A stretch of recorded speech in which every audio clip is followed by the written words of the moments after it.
Hey folks, welcome to another episode of Amateur Eric. And as I'm shooting this, it is the day before Thanksgiving. So happy Thanksgiving Eve.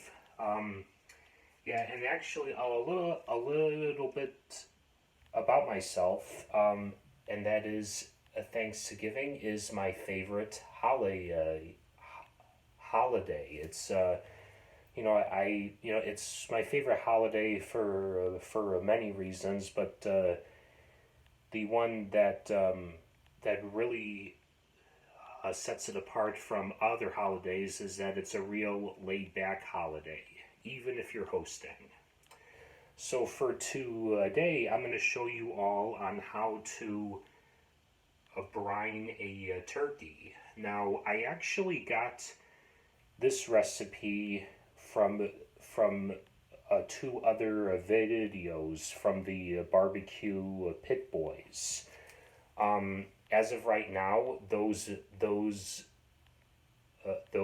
videos for some reason are deleted, and I hope that they are restored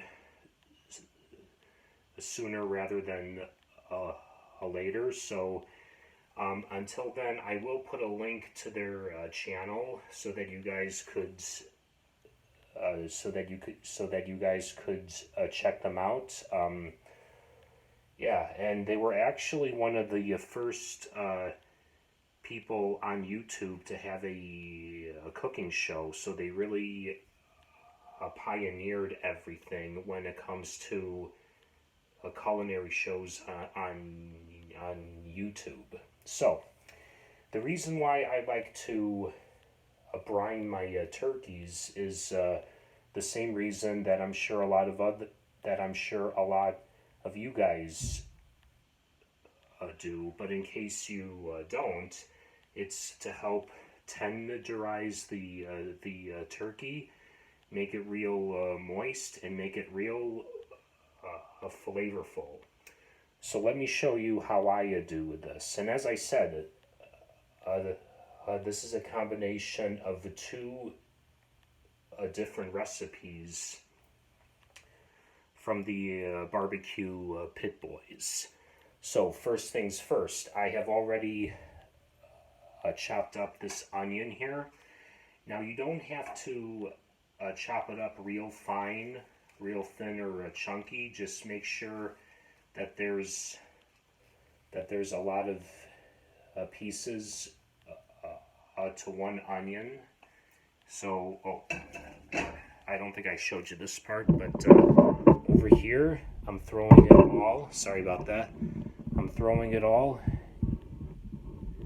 into this big pot right here. Yeah. So, place the camera back right there. Okay, so as I said, I'm throwing this onion. Now you only need to do one whole onion.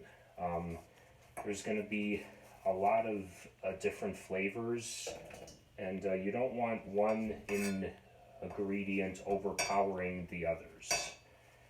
Now, what I like to do is to put all the chunky stuff in first.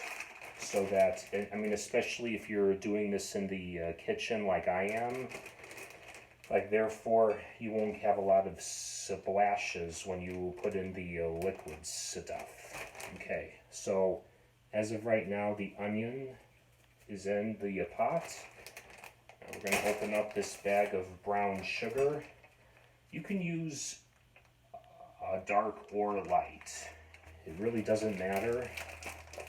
So you can so with this, you can use any type of, or any brand of the brown sugar that you want. Boy, it's really, of course, it's really chunky. I hope you guys, since it's the Wednesday before Thanksgiving, I hope all of you have your turkeys out of the out of the freezer by now. If you don't, you can always do the method of running it under cold water, not hot water, because bacteria will grow. So if you're doing that at the last minute, make sure that you run it under cold water, not hot. Okay, so we got the onion and the brown sugar. Now we're going to go for some basic sea salt. When it comes to the spices, you don't really have to include like exact measurements, so just kind of eyeball it. Okay, so we got the sea salt in there, put that right there. Now I'm going to use whole peppercorns.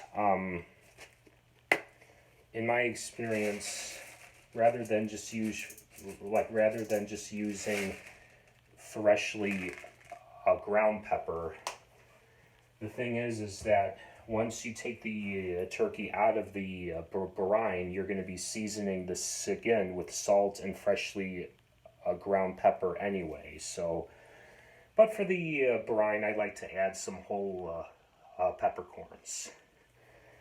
Next is garlic. That really tastes good in a brine.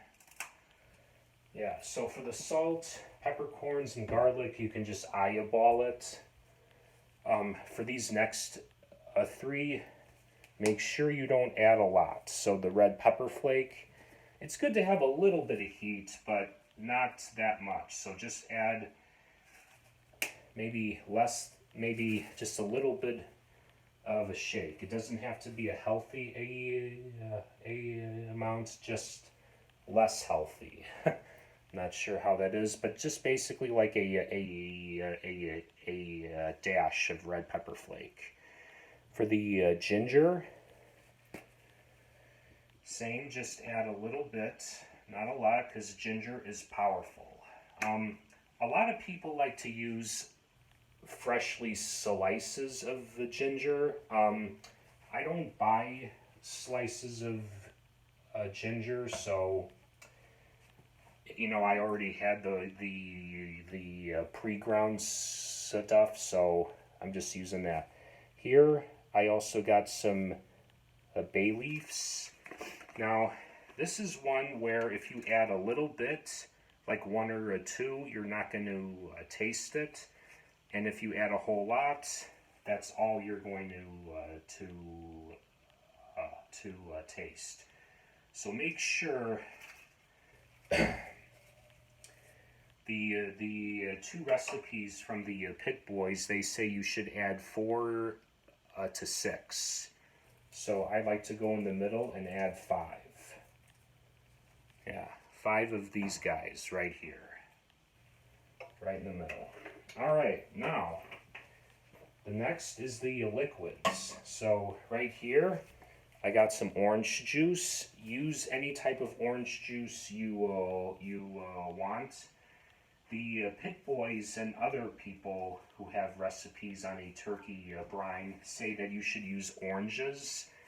I like eating oranges on a daily basis, so I don't really like to waste an orange. I mean, I know I said that I use, I don't buy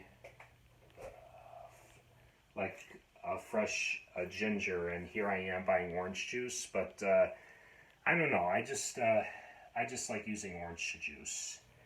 Same thing with the onions, actually. A lot of people say that you don't need a chopped onion, you can just use onion powder. And even though I use onions for many things when I'm cooking, I still like to use the onion. And especially because I've had onion powder once when I made fresh bread. I thought it tasted horrible. So yeah, onion powder in my house, it doesn't exist. Okay, so the orange juice is in there, and then next is the apple cider. Use any type of apple cider you want. I know that some stores They also sell apple juice. That's called apple cider. So you can use that, or you can just use regular apple juice. For me, I like to use apple cider. It really just depends on what you feel like using. Whoa, that almost spilled. That would not be good. Yeah, sometimes you got to be really careful. All right.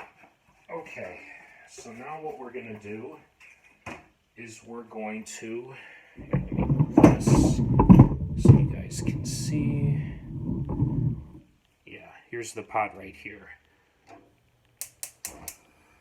Now I like to put it in between medium and low, and I'll use the knife right here to stir everything.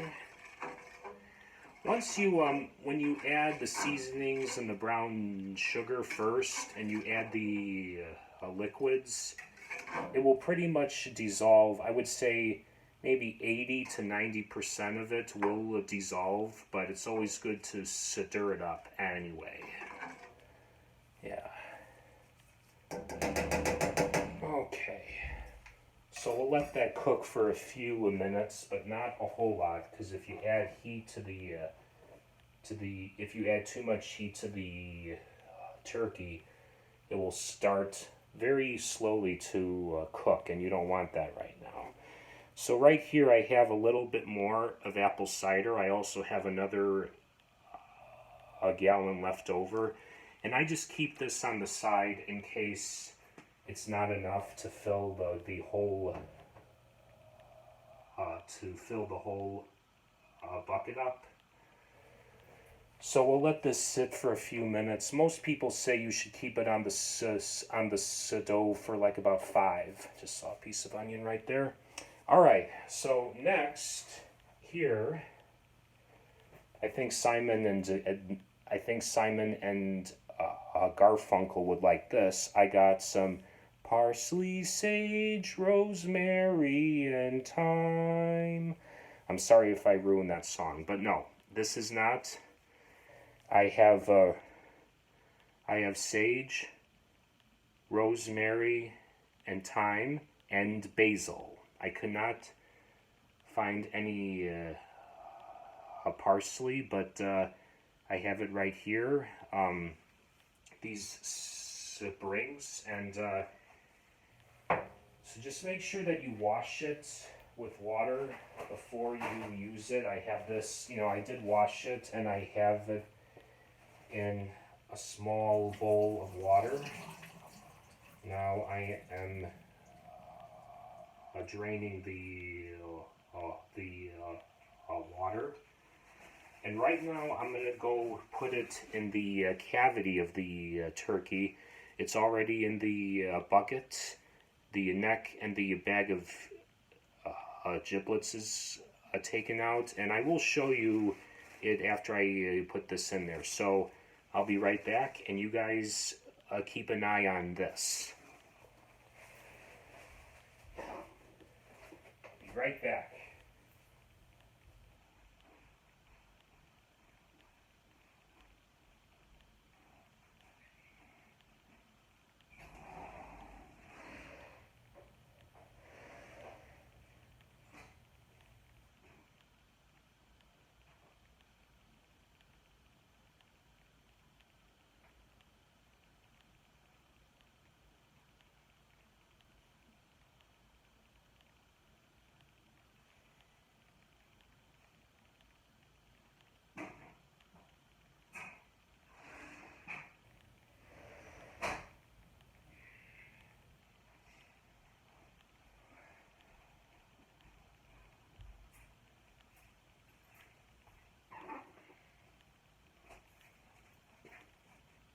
Okay, so I think this should be all good. Just stir it up a little more. Oh yeah. Oh man, it smells awesome. Whenever I smell this scent, and I've been cooking and brining turkeys for almost 6 years now, 2017 was the first time I made a Thanksgiving turkey, and I was nervous at first, but as I did it, I got really excited about it. So yeah, as you can see, there's a lot of work around here. I'm having my bathrooms remodeled, so a lot is involved there. So as you see, so it is a workload over here, but the turkeys are protected. So yeah, I'm making two turkeys. So this one over here, it's already been brined. So here, I'll show you guys. Show you what I was talking about here. Sorry, this camera. So here, in the bucket, in the bucket right here, that's where I put the springs right there.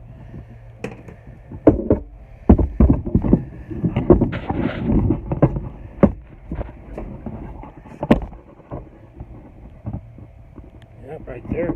And I will be right back. Sorry, I'm doing this all by myself, so yeah.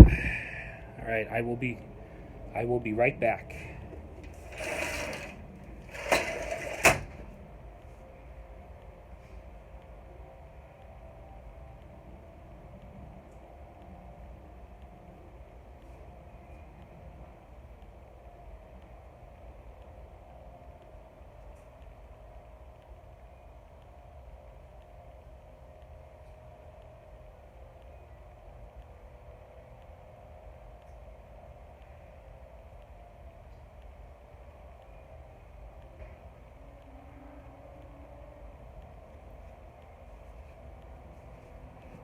Okay.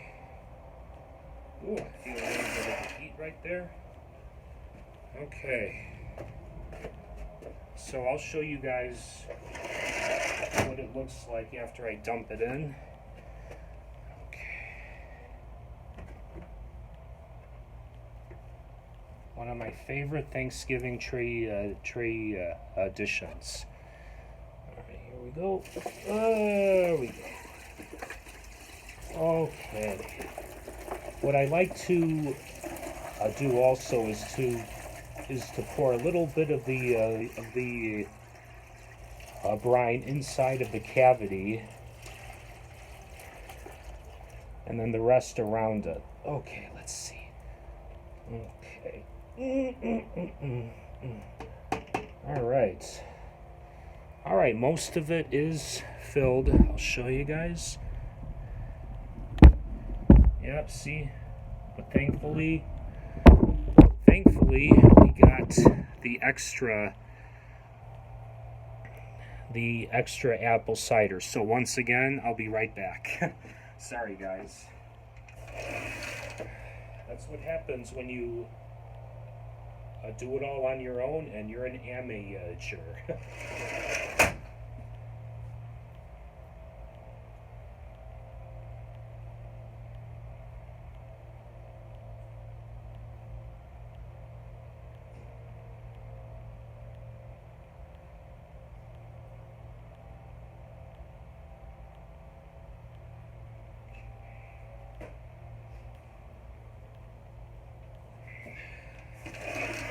Alright, so I got the last bit of apple cider here. Pour it in there. Alright, that's good. That's good. Alright, so I'll show you guys. Yep, right there. Okay, now depending upon where you are, I'm in the Chicago area, and ironically, we've been having a very warm winter. Hopefully, I didn't just jinx that. But we've been having a very warm winter, but thankfully, we've been it's been getting a little cooler out. So if you're keeping these outside, make sure you pay attention to the weather app. It's supposed to be, right now it's 35, and it's going to get a little warmer, but not too much. So I do have a bag of ice in case it gets a lot warmer. So yeah, you should be fine there. Sorry, I was just cleaning up a little spillage. Okay, so guys, that's it. And I usually let the turkeys sit in the bucket for a whole 24 hours. And then you take them out, of course, pat them dry. And then after an hour of resting in the refrigerator, I throw it in the oven. Yeah. So that is my a recipe, or should I say the combination of two recipes from the Pit Masters. Okay, so guys, I hope you all have a wonderful Thanksgiving. Hopefully this helped you out if you were looking for a new way of making a turkey for not just Thanksgiving, but for Christmas or Easter or for anything. All right, guys, have a wonderful Thanksgiving and be safe.